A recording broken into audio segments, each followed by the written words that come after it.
All right. The story that we encounter in our gospel lesson today, where Jesus meets the Syrophenecian woman, it's one of my favorite stories about Jesus. It's also one that challenges us because it can be a bit unsettling what Jesus says. Like, does Jesus call her a dog? Or less than a dog? It's a tough one because Jesus might just be being a jerk. And Jesus is a jerk is not one that we normally see. Like, is he just in a bad mood?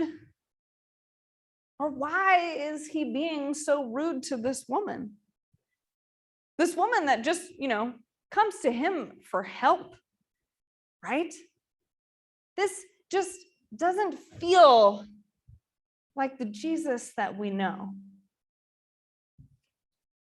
So let's wrestle with it.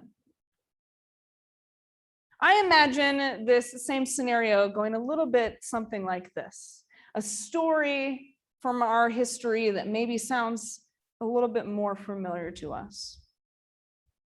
Imagine that it's 1847 on the Underground Railroad in the United States. A woman and her daughter set out on a journey to find life, to find healing, to find freedom from their demons. And her daughter is weak, having taken several lashes that week. And so they travel slowly, and they can only travel at night. And it feels like their demons are chasing them, following them in the very corners of their minds. And they persevere because this is their only hope. This journey, making it north, making it to the next station. It's the only way that they can be freed from their demons. And so the woman perseveres because she can see those demons in her daughter's eyes.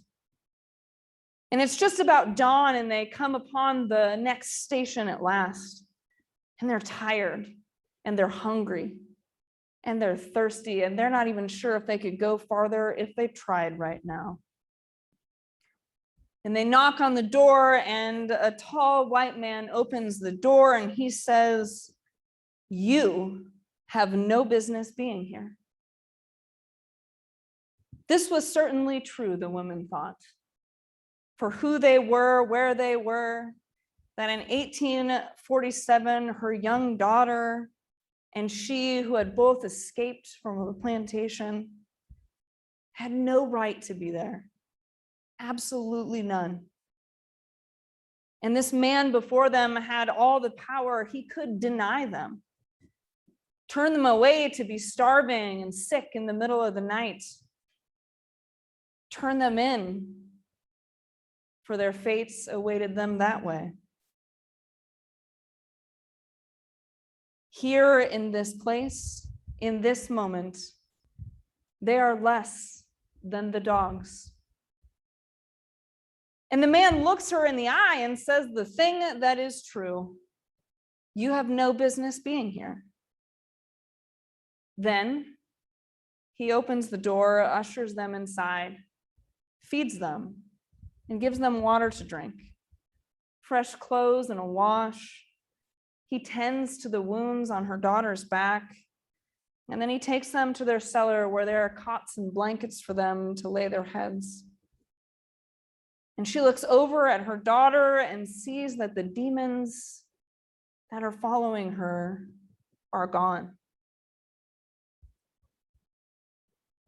See, a woman of Syrophenecian origin is almost as low as it gets in Jewish first century Palestine. First of all, she's a woman. How dare she speak to a man, any man, let alone this man and a Jewish man? Second, she's a Gentile. That's worse than even being an unclean Jew. Remember last week? That can get you in some real trouble real fast.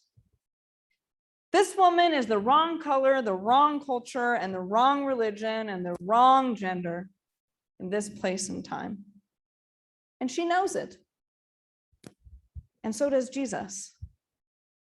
And he says the thing that is true for them in their society, that she has no business being anywhere near him, being in this place, talking to him, or most offensively, making a request from him. And then Jesus, doing the most Jesus thing that he could possibly do. Even though this is all true, even though she shouldn't be there, even though she shouldn't talk to him, even though she shouldn't be asking anything of him, he crosses those boundaries anyways and heals her daughter, regardless of what should or should not be. Maybe Jesus is not quite being a jerk. Because Jesus is a guy that we continually see ignores these kind of social boundaries that are put into place, breaking down these structures of who should be where, who should not be where, who's allowed to do what and who's not. He often comes and rewrites what it means to be clean and unclean. And he comes to people for healing anyways. He comes to this woman and her daughter that most rabbis wouldn't go near with a 10-foot pole, and does the thing that Jesus does.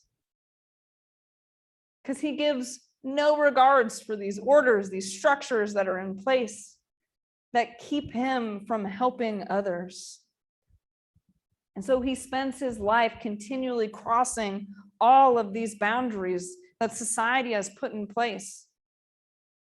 He comes to people to continually show them that regardless of all these things that people have put in front of you, you are a beloved child of God.